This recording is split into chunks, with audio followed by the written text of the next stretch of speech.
नमस्कार. मी प्राध्यापक doctor Rajesh ASC college Ramanand नगर.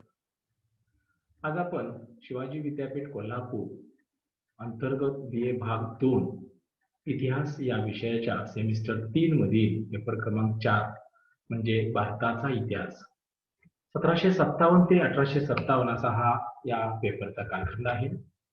या पेपरमधील आपण प्रकरण 3 वसाहतकालीन अर्थव्यवस्था या प्रकरणातील एक सबघटक आहे तो म्हणजे महसूल व्यवस्था. या महसूल व्यवस्थेमध्ये कायमधारा पद्धत, रयतवारी व महालवारी पद्धत याचा समावेश होतो. या महसूल व्यवस्थेच्या अनुषंगानं आपल्याला अभ्यास करीत असताना आपण त्याची पार्श्वभूमी किंवा प्रास्ताविक जर पाहिलं तर आपल्या लक्षात येईल की प्राचीन काळापासून हिंदुस्थानामध्ये मोठ्या प्रमाणामध्ये विविध वस्तूंच्या माध्यमातून देशी विदेशी व्यापार हा होत होता.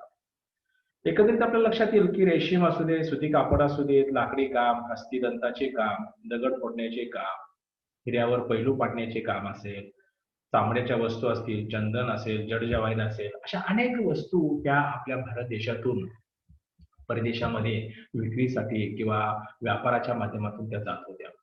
आणि एकंदरीत अशा ह्या वस्तूंचं आकर्षणच हे ब्रिटिश लोकांना झाल्यामुळं ही ब्रिटिश लोक हे भारतामध्ये आलेले आहेत. त्यांनी इथे येऊन आपल्या ध्येय धोरणामध्ये मोठ्या प्रमाणामध्ये उद्योगधंद्याचा काय केलेला आहे की स्वतःचा वाढ करून म्हणजे स्वतःच्या या उद्योगधंद्यामध्ये वाढ करून भारतीय धंदा त्यांनी रसातळाला नेण्याचा म्हणजे त्याचा ऱ्हास करण्याचा प्रयत्न केला. कारण भारतातून त्या ठिकाणी मोठ्या प्रमाणामध्ये जो कच्चा माल मिळत होता तो स्वस्त दराने मिळत होता, चांगला मिळत होता आणि तोच माल आपल्या मायदेशी घेऊन गेले. तिथं चांगल्या पद्धतीचा तो पक्क्या स्वरूपामध्ये आकर्षक स्वरूपामध्ये तयार केला आणि तो परत भारतामध्ये आणून विकण्याचा प्रयत्न केला आणि त्यामुळं त्यांना मिळणारा जो नफा होता तो फार मोठ्या प्रमाणात होता. एकंदरीत यामुळे झालं काय की भारतातील असणारे जे काही कुटीर उद्योग असतील, छोटे छोटे उद्योग असतील ना, हे सगळे बंद पडले आणि त्यामुळं मोठ्या प्रमाणामध्ये इंग्रजांना त्याचा फायदा नफा हा मिळत गेला. आणि मग त्यातूनच मग आपल्या लक्षात येईल की हळूहळू याच इंग्रजांनी प्रदेश काबीज केले. म्हणजे 1757 मध्ये प्लासीच्या युद्धानंतर त्यांनी बंगाल प्रदेश काबीज केला. नंतर बिहार असेल, ओरिसा असेल, पंजाब असेल किंवा महाराष्ट्र असेल अशा अनेक प्रदेशावर त्यांनी आपली सत्ता निर्माण केलेली आहे. अल्पावधीतच आपल्याला लक्षात येईल की त्यांनी त्या त्या प्रदेशामध्ये आपली सत्ता निर्माण करून जमिनीच्या महसुलाच्या माध्यमातून त्यांनी जो शेतसारा म्हणतो आपण तो गोळा करायला सुरुवात केली आणि त्यातून आणखीन एक जी काही कर उत्पन्नाची बाजू म्हणून आपण ती त्यांना मिळू लागली. आणि मग अशा ह्या शेतसारा वसूल करीत असताना या शेतसाऱ्यासाठी किंवा जमिनीवरच्या असणाऱ्या करासाठीच त्यांनी कायमधारा, रयतवारी आणि महालवारी पद्धत ही सुरू केली होती. म्हणजे एकंदरीत आपल्या लक्षात येईल की अशा ह्या गोष्टीचा त्या ठिकाणी काय झालेला आहे कळत नकळत हा उदय झालेला आपल्याला दिसून येते. आता ही जी कायमधारा पद्धत आहे ना, ही कायमधारा पद्धत आपल्याला असं लक्षात येते की सर्वसाधारण 1793 मध्ये कॉर्नवॉलिसने सुरू केलेली आहे. खरं पाहिलं तर आपल्या लक्षात येईल की 1786 मध्ये लॉर्ड कॉर्नवॉलिस हा भारतामध्ये गव्हर्नर जनरल म्हणून आलेला आहे. त्यांना इथे आल्यानंतर त्यांना आपल्या एका वेगळ्या पद्धतीनं त्यांना त्या ठिकाणी काय केलं की आपल्या प्रशासनाची छाप ही भारतीय लोकांच्यावर समाजावर पाडण्याचा त्यांना प्रयत्न केलेला आहे. बंगालमध्ये त्यानं त्या ठिकाणी काय केलेलं आहे की आपला अंमल असताना त्यानं त्या ठिकाणच्या प्रदेशातून शेतकऱ्यांच्याकडून शेतसारा वसूल करण्यासाठी ही जी कायमधारा पद्धत म्हणतो आपण ती सुरू केलेली आहे. आणि ही सुरू करून त्या ठिकाणी या पद्धतीलाच म्हणजे या कायमधारा पद्धतीलाच आपण काही वेळेला जमीनदारी पद्धत, जहागीरदारी पद्धत, मालगुजारी पद्धत असंही त्या ठिकाणी म्हटलं जातं. एकंदरीत आपल्या लक्षात येईल की 22 मार्च 1793 रोजी लॉर्ड कॉर्नवॉलिसने ही कायमधारा पद्धत भारतामध्ये सुरू केलेली आहे. एकंदरीत आपल्या लक्षात येईल की पुढे काही दिवस या कायमधारा पद्धतीचं अस्तित्व होतं, परंतु नंतर ह्या कायमधारा पद्धतीमुळे जे काही शेतकऱ्यांना त्याचा त्रास झाला, सर्वसामान्य जनतेला त्या ठिकाणी जी काही झळ बसू लागली आणि त्यामुळं नंतरच्या गव्हर्नरनी त्या ठिकाणी काय केलेलं आहे की ही पद्धत बंद करून त्यामध्ये त्या ठिकाणी बदल करण्याचा प्रयत्न केलेला.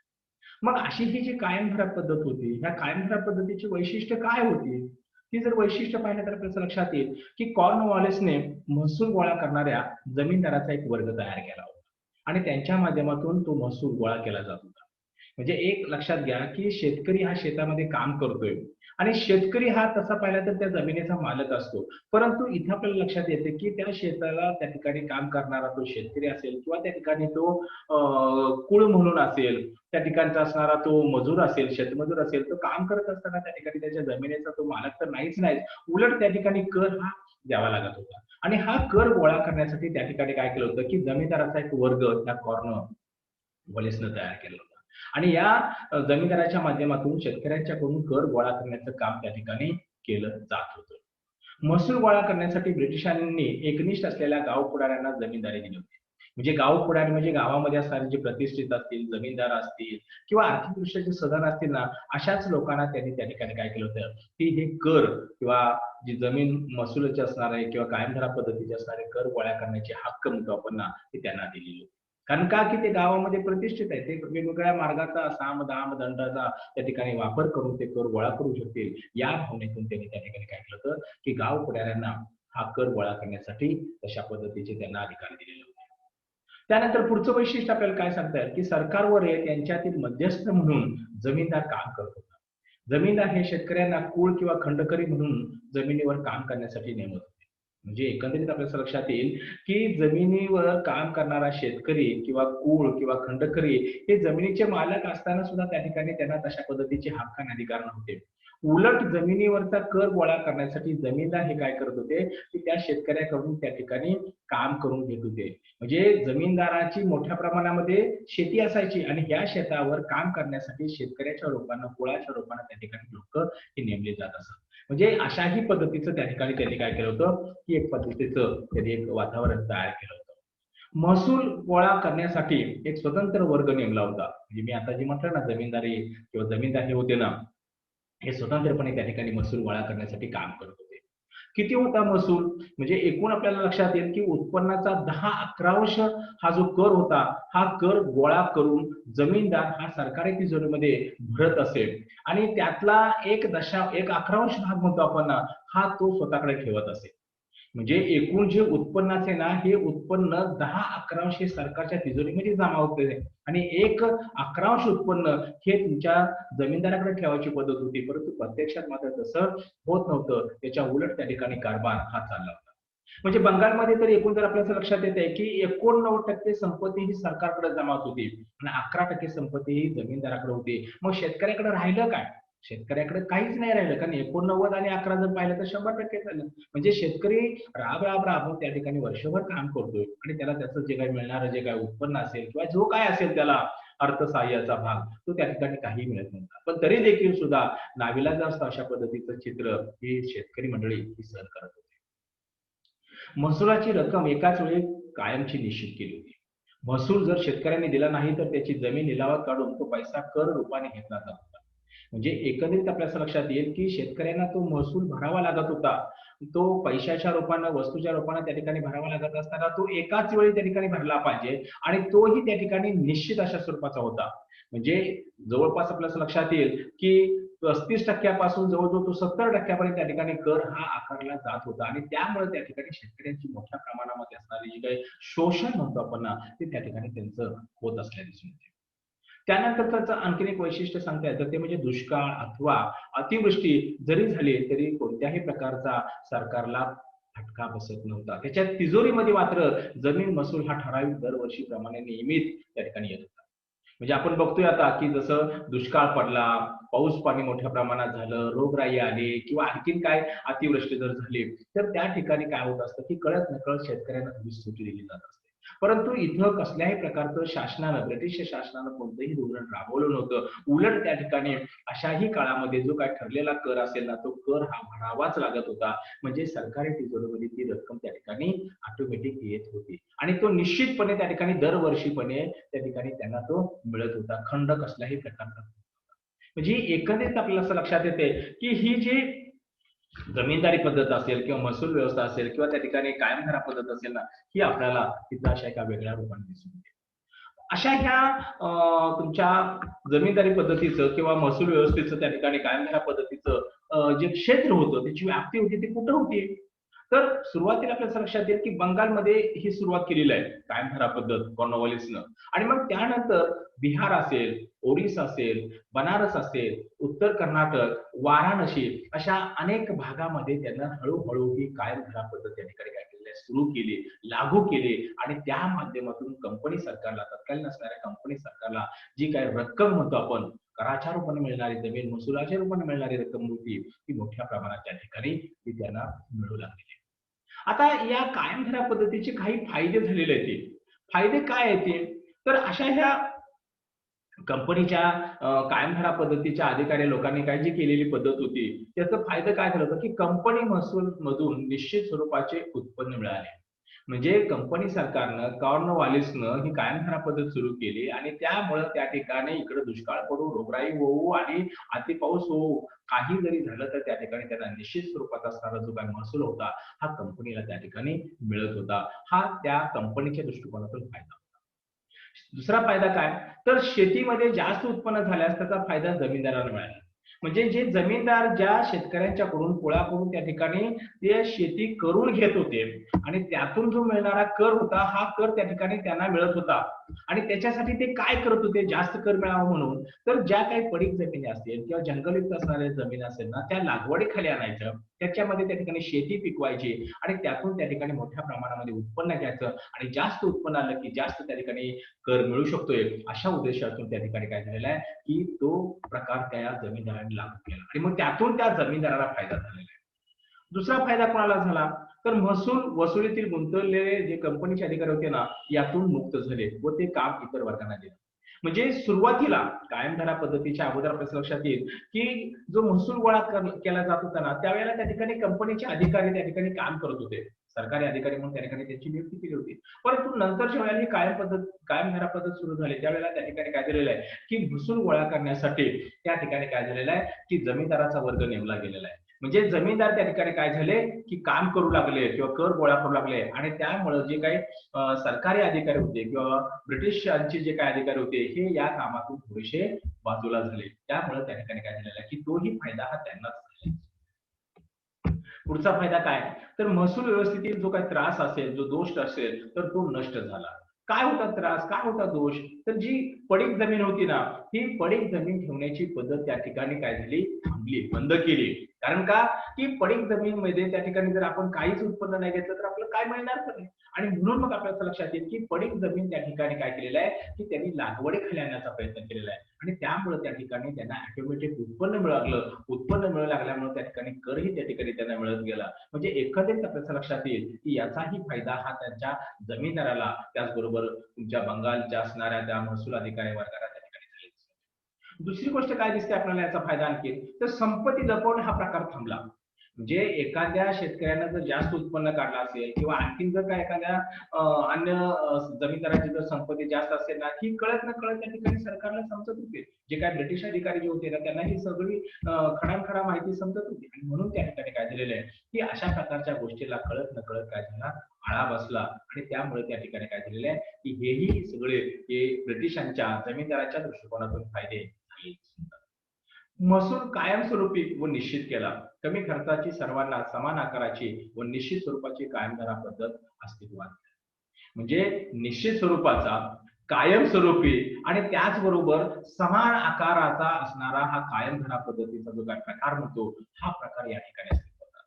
म्हणजे एकंदरीत आपल्याला लक्षात येईल, की शेतकऱ्याचा तिथं विचारच झालेला आहे. मग तो जमीनदार असेल किंवा तो ब्रिटिश अधिकारी असेल किंवा जे काही वरचे लोक असतील ना, या लोकांच्या दृष्टिकोनातून हे सगळे त्याचे फायदे झाले.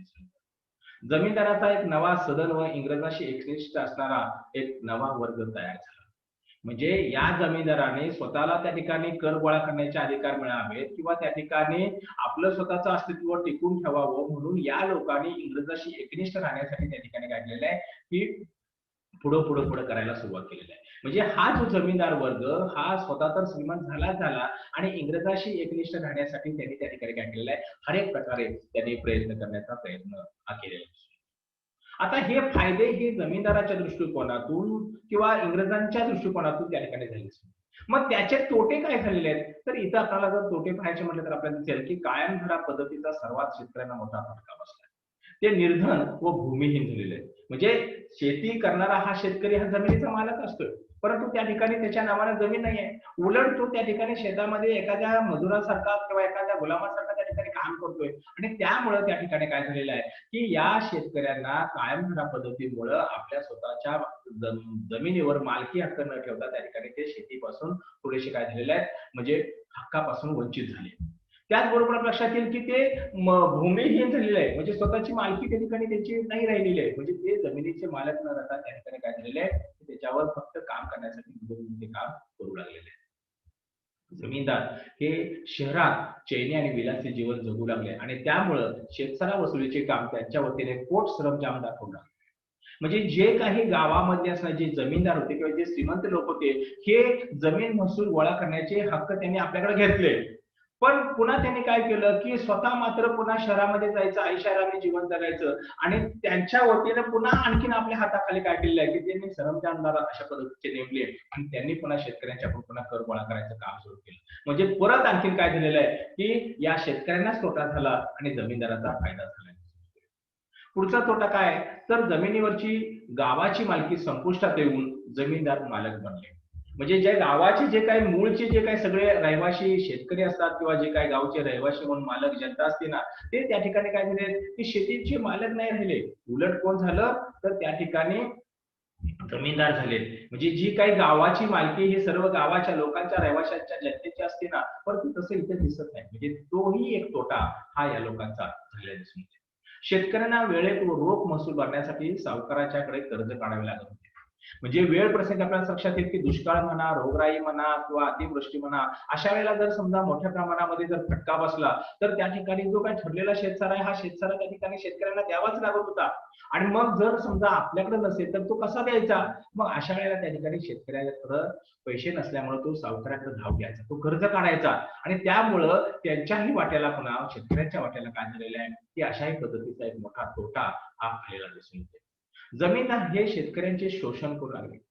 शेतकरी हा राब राब वर्षभर त्या ठिकाणी शेतामध्ये काम करतोय, काहीतरी चांगलं पिकल मिळेल, पोटाचं त्या ठिकाणी चांगल्या पद्धतीचं जीवन आपल्याला जगण्या येण्यासाठी त्या ठिकाणी वातावरण तयार होईल, परंतु असं काही दिसत नाही. कारण का की जमीनदार हे शेतकऱ्यांची वेळोवेळी त्या ठिकाणी शोषणच करत होते. म्हणजे जास्त उत्पन्न मिळवण्यासाठी तू काम केलं पाहिजेस, जरी समजा उत्पन्न मिळालं तर त्या ठिकाणी तो शेतकऱ्याच्या रूपाने त्या ठिकाणी त्या प्रमाणामध्ये तो वसूल करत होता. म्हणजे शेतकऱ्याच्या वाट्याला काय काहीच नाही. उलट त्या ठिकाणी त्यांचा जो शोषणाचा भाग म्हणतो आपण तो त्यांच्यावर अत्याचार म्हणूया आपण हा जमीनदाराच्या माध्यमातून होत असतो. पुढचा तोटा काय तर जमीनदार शेतकऱ्यांच्याकडून सक्तीने व जबरदस्तीने महसूल गोळा करू लागले आणि त्यामुळे त्या ठिकाणी काय मी आता म्हटलं ना की हे जे जमीनदार होते हे शेतकऱ्यांच्याकडून मोठ्या प्रमाणात उत्पन्न काढून घेत होते, करही त्या प्रमाणामध्ये घेत होते आणि त्यामुळे त्या ठिकाणी त्या शेतकऱ्याच्या पत्रामध्ये काहीच राहत नव्हतं. कारण जे उत्पन्न यायचं ते महसुलाच्या रूपाने निघून जायचं. त्यामुळं इथं आपल्याला लक्षात येईल की अशा ह्या सर्वच बाजूनं शेतकरी काय झाला होता की हडबडून गेला होता, त्या ठिकाणी शोषित झालेला होता आणि सगळ्याच हक्कापासून वंचितही झालेला आपल्याला दिसून येतो. यानंतर आपल्याला असं लक्षात येते की रयतवारी पद्धत म्हणजे कायमधारा पद्धत ही कॉर्नवॉलिसने सुरू केली होती, परंतु कॉर्नवॉलिसने ही सुरू केलेली 73 मध्ये असणारी ही पद्धत त्या ठिकाणी काय झालेलं आहे की पुन्हा काही वर्ष त्या ठिकाणी व्यवस्थित चालली, परंतु नंतर लोकांना त्या ठिकाणी ते कटकटीचे किंवा त्रासदायक वाटू लागले आणि त्याचबरोबर त्यामुळे मोठ्या प्रमाणामध्ये जो असंतोष म्हणूया आपण तो निर्माण झाला आणि त्यातूनच मग पुन्हा शेवटी काय झालेलं आहे की तिथं भारतामध्ये त्या ठिकाणी काय झालेलं आहे की थॉमस मनरो यानं त्या ठिकाणी काय केलेलं आहे की रयतवारी पद्धत त्यानं सुरू केलेली आहे. म्हणजे जी काही बंगाल असेल, बिहार असेल किंवा बनारस असेल, कर्नाटक असेल अशा भागामध्ये जी कायमधारा पद्धत होती त्याच्या व्यतिरिक्त दुसऱ्या ठिकाणी त्यानं काय केलेलं आहे की ही रयतवारी पद्धत त्यानं सुरू केलेली आहे. म्हणजे सर्वसाधारण लक्षात येईल की 1820 ते 27च्या काळामध्ये थॉमस मनरोनं त्या ठिकाणी काय केलेलं आहे की आपल्या कारकिर्दीमध्ये रयतवारी पद्धत ही काय वेगळ्या पद्धतीची त्यानं सुरुवात केलेली आहे. म्हणजे कमी कर घेणारी अशा पद्धतीची ही महसूल व्यवस्था त्यानं सुरू केलेली आहे. रयतवारी पद्धतीचे काय गुण होते तर या पद्धतीमुळे कंपनी सरकार व रयत यांच्यामध्ये जमीनदार या मध्यस्थांची उच्चाटन झालं. म्हणजे काय झालं की एकेकाळी या महसुलाचा कर गोळा करण्यासाठी त्या ठिकाणी जमीनदार हा काम करत होता आणि त्यामुळं सरकारचा आणि जनतेचा संबंधच राहत नव्हता आणि त्यामुळं सर्वसामान्य जनतेचं त्या ठिकाणी मोठ्या प्रमाणामध्ये हाल होत होतं. अशा वेळेला सरकार आणि रयत यांच्यामध्ये संबंध हा डायरेक्ट असला पाहिजे, प्रत्यक्ष असला पाहिजे आणि म्हणून त्या ठिकाणी काय केलेलं आहे की थॉमस मनरोनं जमीनदार असणाऱ्या ज्या मध्यस्थ्याला त्या ठिकाणी बाजूला काढलं आणि फेस टू फेस म्हणजे सरकार टू रयत अशा पद्धतीचा जो संबंध म्हणूया आपण तो निर्माण करण्याचा हा एक चांगला रयतवारी पद्धतीचा गुण आपल्याला सरकार शेतकऱ्याकडून शेतसारा वसूल करू लागले. म्हणजे जे जमीनदार त्या ठिकाणी काय करत होते की शेतकऱ्याकडून महसूल गोळा करत होते. जो काही महसूल गोळा करत होता त्यातला थोडासाच महसूल त्या ठिकाणी सरकारच्या तिजोरीमध्ये भरत होते आणि बहुतांशी महसूल त्या ठिकाणी स्वतःला ठेवत होते. मग यामुळे त्या ठिकाणी काय झालं होतं की कळत नकळत हे जमीनदार हे मोठे गबर झाले होते, श्रीमंत झाले होते. परंतु असं न करता त्या ठिकाणी नंतरच्या काळामध्ये काय केलेलं आहे की डायरेक्ट शेतकऱ्याकडून त्या ठिकाणी शेतसारा वसूल करायचं धोरण त्या ठिकाणी सुरू झालं. म्हणजे जे काय होईल ते सगळं समोरासमोर होईल किंवा जो काय फायदा तोटा असेल तो त्या ठिकाणी त्या ठिकाणच्या लोकांना त्या ठिकाणी तो वाट्याला येईल. शेतकरी जमिनीचा मालक बनलेला आहे. तो सरकारला महसूल द्यावा लागला. म्हणजे नंतरच्या काळामध्ये आपल्या लक्षात येईल की ज्या जमिनीवर कष्ट करणारा शेतकरी होता तो नंतर त्या ठिकाणी त्या जमिनीचा मालक झाला. म्हणजे ज्या काय कुळ कायदा म्हणतो आपण ना तो कुळ कायदा नंतर परत अस्तित्वात आला. म्हणजे एकंदरीत आपल्याला लक्षात येईल की जमिनीचे मालक हे शेतकरी बनल्यामुळं त्यांना थोडंसं काम करायलाही समाधान वाटू लागलं. ते चांगल्या पद्धतीनं उत्पन्न काढू लागले आणि त्यामुळे आनंदाने त्या ठिकाणी ते महसूल हे भरू लागलेले आहे. म्हणजे ही रयतवारी जी पद्धत आहे किंवा हा जो चांगला एक गुण आहे ना तो आपल्याला दिसून येतो. शासन आणि जनता यांच्यामध्ये प्रत्यक्ष संवाद आला. म्हणजे उद्या जर कमी जास्त काय जर झालं तर त्या ठिकाणी आपण प्रत्यक्ष त्या संबंधित असणाऱ्या अधिकाऱ्याला आपण जाब विचारू शकतो किंवा आपण काही चर्चा करायची असेल किंवा आपले काय जे प्रश्न असतील ते प्रश्न आपण मांडू शकतो. अशा पद्धतीचा प्रत्यक्ष जो संबंध होतो आपण तो इथं आलेला आहे. म्हणजे पूर्वी त्या ठिकाणी जो काही जमीनदाराचा जो मध्यस्थी म्हणून त्या ठिकाणी भाग होता ना तो त्या ठिकाणी काय केलेला आहे पूर्णपणे बंद झालेला दिसून येते. तर असा हा डायरेक्ट हा एक रयतवारी पद्धतीचा एक चांगला गुण दिसून येते. शेती करण्याचे रयतेला स्वातंत्र्य मिळाले. शेतकरी हा शेताचा मालक बनल्यामुळं त्या ठिकाणी त्याला थोडंसं म्हणजे आपलंच वाटलं म्हणजे आपली स्वतःच्या मालकीची जमीन आहे त्यामुळे आपण त्या ठिकाणी काय केलं पाहिजे की आनंदाने त्या ठिकाणी या शेतीमध्ये काम केलं पाहिजे आणि त्या ठिकाणी त्याच्या माध्यमातूनच त्या ठिकाणी त्यालाही चांगला त्याचा फायदा झालेला. अशा ह्या रयतवारी पद्धतीचे काय दोष आपल्याला सांगता येतील तर रयतवारी पद्धतीत शेतकऱ्याच्या अधिकाराचे रक्षण होत नाही. म्हणजे काही अंश आपल्याच्या लक्षात येईल की शेतकरी हा त्या ठिकाणी काय झाला होता की शेतीचा मालक बनला होता.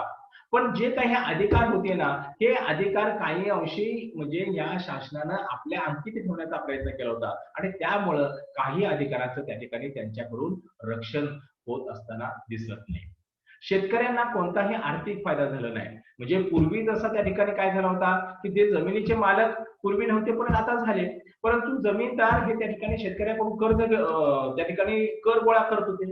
आता त्या ठिकाणी ते करत नाहीत. त्या ठिकाणी सरकार करतंय, डायरेक्ट अधिकारी करतोय. परंतु त्या ठिकाणी जो काही कर आहे तो कर निश्चित त्यांना भरावा लागतोय. त्यामुळे त्यांच्या पदरामध्ये ह्या शेतकऱ्यांच्या काय पडत होतं, त्यांना आर्थिक फायदा काय होत होता, हा त्या मानानं काहीच होत नव्हता, असं इथे आपल्याला दिसून येते. शेतकऱ्यांना अपेक्षित असलेले जमिनीवरील मालकी हक्क मिळाले नाहीत. म्हणजे सर्व अंगानं आपल्याला असं लक्षात येईल की त्या जमिनीचे मालक ते असायला पाहिजे होते परंतु त्या ठिकाणी नामधारी अशा स्वरूपाचं त्या ठिकाणी काय केलं होतं की त्यांना ते हक्क देण्याचा प्रयत्न हा यावेळेला झालेला होता. दुसरा दोष काय दिसतो आपल्याला तर शेतकऱ्यांना शेतसारा हा भरावाच लागत होता. म्हणजे मगाशी मी म्हटलं तसं की तुमचा पाऊस पडू, दुष्काळ पडू, रोगराई येऊ, आणखीन कुणाची आक्रमण होऊ, त्या ठिकाणी शेतीचं नुकसान होऊ, पण तरी देखील सुद्धा जो काही कर असेल म्हणजे शेतीतून उत्पन्न नाही मिळालं तरी तो जो काही निश्चित शेतसारा आहे तो निश्चित शेतसारा हा शेतकऱ्यांना भरावाच लागत होता. पुढचा दोष काय तर सरकारला शेतसारा वाढवण्याचा अधिकार असल्यामुळे त्याचा ते गैरफायदा घेऊ लागले. म्हणजे जो काही शेतसारा निश्चित केला होता म्हणजे नंतरच्या काळामध्ये आपल्या लक्षात येईल की तो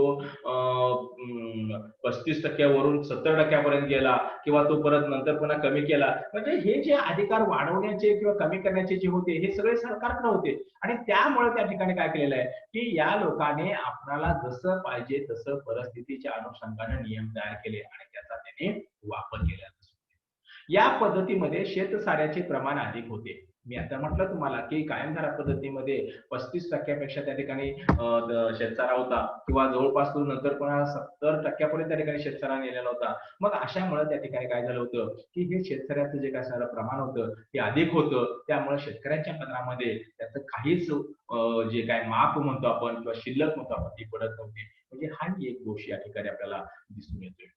शेतकऱ्याच्या अज्ञानाचा फायदा घेऊन सावकार त्यांच्या जमिनी लुबाडू लागलेले आहेत. म्हणजे इथं आपल्याच्या लक्षात येईल की वेळ प्रसंगी दुष्काळामध्ये रोगराईमध्ये जर समजा पिकलं नाही तर त्या ठिकाणी कर्ज तर काढावं लागते, सावकाराकडे तर जावं लागतंय का, तर ते शेतसारा भरला पाहिजे. आणि मग अशा वेळेला हा सावकार काय करतोय की त्या जमिनीची मालकी तो सावकार आपल्या स्वतःच्या नावानं करून घेतोय. काय वेळेला राहतं घर असेल ना तर तो सुद्धा स्वतःच्या नावानं करून घेतोय. म्हणजे त्या निमित्तानं घर असेल, जमीन असेल, हे सगळे सावकार लोक लुबाडू लागले शेतकऱ्यांच्या. आणि मग इथं आपल्याला असं दिसतंय की शेतकऱ्याच्या पदरामध्ये काय पडलं किंवा शेतकऱ्याच्या एकूणच वाट्याला काय आलं, म्हणजे हाही एक प्रकार त्या ठिकाणी आपल्याला काय दिसतोय, तिथं आपल्याला अस्तित्वात असल्याचं दिसतोय. मग ही रयतवारी पद्धत सुद्धा नंतरच्या काळामध्ये पुन्हा काय झालेली आहे की बंद झालेली आहे आणि त्यानंतर पुन्हा महालवारी पद्धत त्या ठिकाणी सुरू झालेली आहे. म्हणजे रयतवारी पद्धत असू देत किंवा कायमधारा पद्धत असू देत, याच्यामध्ये काही दोष होते, काही म्हणण्यापेक्षा मोठ्या प्रमाणामध्ये त्या ठिकाणी दोष होते आणि त्यामुळे कुठंतरी हे प्रकार म्हणजे थांबला पाहिजे, शेतकऱ्यांचं शोषण त्या ठिकाणी थांबलं पाहिजे. आणि म्हणूनच मग आपल्याच्या लक्षात येईल की 1819 मध्ये महालवारी पद्धत निश्चित करण्याचं काम म्हणजे आपण फोर्ट मॅकेझी यानं त्या ठिकाणी केलेलं आहे. आणि ह्यानं या ठिकाणी काय केलेलं आहे की गाव प्रमुख किंवा जे काय लंबदार होते यांना त्या ठिकाणी त्या वसुलीचं काम देण्यात आलेलं आहे. आणि मग अशी ही जी महालवारी पद्धत होती, महाल म्हणजे प्रदेश असतील किंवा एखादा सुपीक खोरा असेल, म्हणजे अशा ह्या प्रदेशावर त्या ठिकाणी त्या गाव प्रमुखाला किंवा लंबरदाराला नेमायचं आणि त्यानं त्या माध्यमातून त्या ठिकाणी काय करायचं, तो शेतसारा किंवा तो कर म्हणतो आपण, महसूल म्हणतो आपण, तो गोळा करायचं. अशा पद्धतीचं त्या ठिकाणी वातावरण सुरू झालं. मी मगाशी म्हटलं तुम्हाला की महत्वाचे जे काही प्रदेश होते की ज्या ठिकाणी कायमधारा पद्धत होती, ज्या ठिकाणी रयतवारी पद्धत होती, त्याच्या व्यतिरिक्त काही भागामध्ये म्हणजे गंगेचं खोर असेल, वायव्य प्रांत असेल, मध्य भारत असेल, पंजाब असेल, अशा प्रदेशामध्ये त्यांनी त्या ठिकाणी काय केलेलं आहे, या मॅकेझी यानं महालवारी पद्धत सुरू केलेली दिसून येते. ही ज्या वेळेला पद्धत सुरू केली किंवा महसूल गोळा करायला सुरुवात केली त्यावेळेला त्या ठिकाणी 2/3 इतकी रक्कम वसूल केली जात होती कर रूपात. म्हणजे ती पुढं मागं काय केलेलं आहे की ती 60% नेण्यात आली, जवळपास ती 70% गेलेला आहे. नंतर पुन्हा त्या ठिकाणी काही दोष दिसायला लागले, शेतकऱ्याचा त्या ठिकाणी असंतोष दिसायला लागला आणि त्यामुळे त्या ठिकाणी पुन्हा तिथं काय केलेलं आहे की त्याचं कर कमी कमी करत परत 50% पर्यंत आणण्याचा प्रयत्न.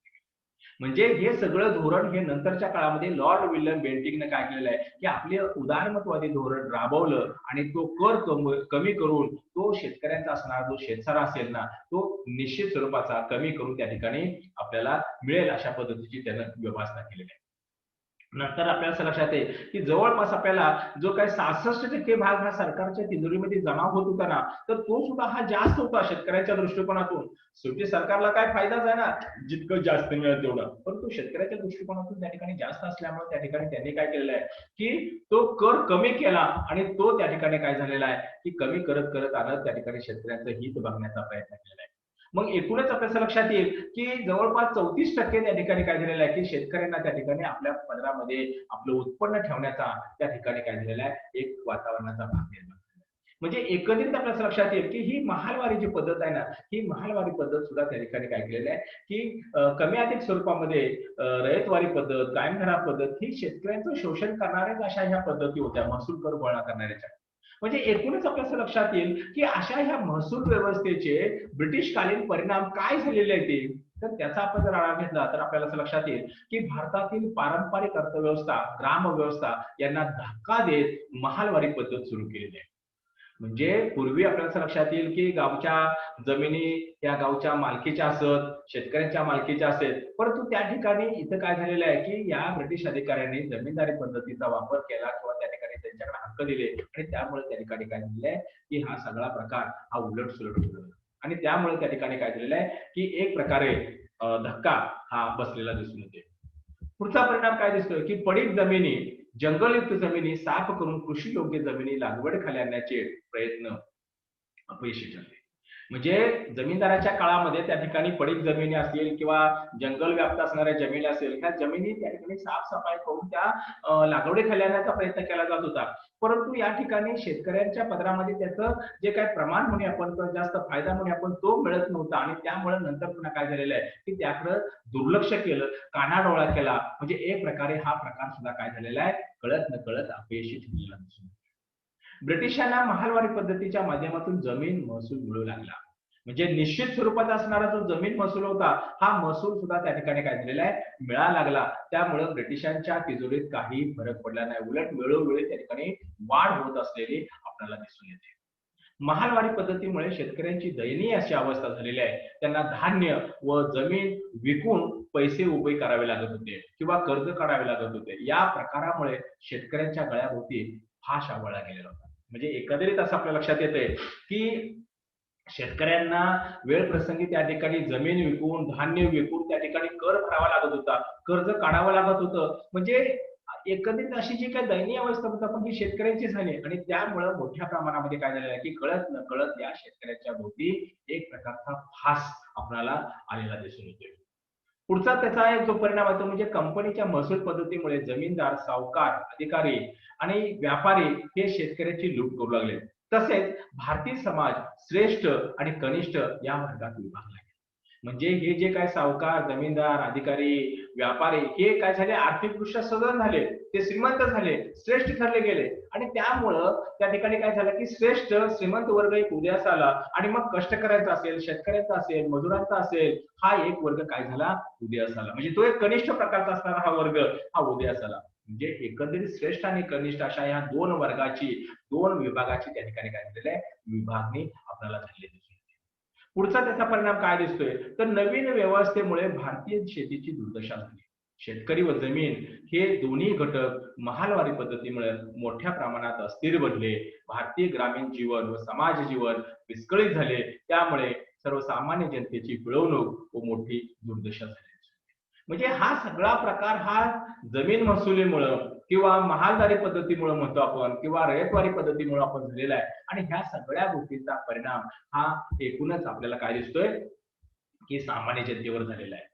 या सगळ्या गोष्टीचं जर मूल्यमापन केलं तर आपल्याला लक्षात येईल की ही कॉर्नवॉलिसनं सुरू केलेली नंतरच्या काळामध्ये त्या ठिकाणी वेगवेगळ्या अधिकाऱ्यांनी त्या ठिकाणी ही महसूल पद्धत त्या ठिकाणी वाढवत वाढवत त्या ठिकाणी मोठ्या प्रमाणामध्ये कर गोळा करून त्या ठिकाणी सामान्य जनतेचा असू देत किंवा शेतकऱ्याचा असू देत ते शोषण करू लागलेलं आहे आणि स्वतःचा मात्र त्या ठिकाणी काय करू लागलेलं आहे की फायदा करून घेऊ लागलेले आहे. म्हणजे हे सगळं भारतीय लोकांच्या दृष्टिकोनातून अतिशय घातक होतं, त्रासाचं होतं. इथं आपल्याला या दृष्टिकोनातून आपल्याला म्हणावं होतं. या ठिकाणी आपण या गोष्टीचा आढावा घेतलेला आहे. धन्यवाद.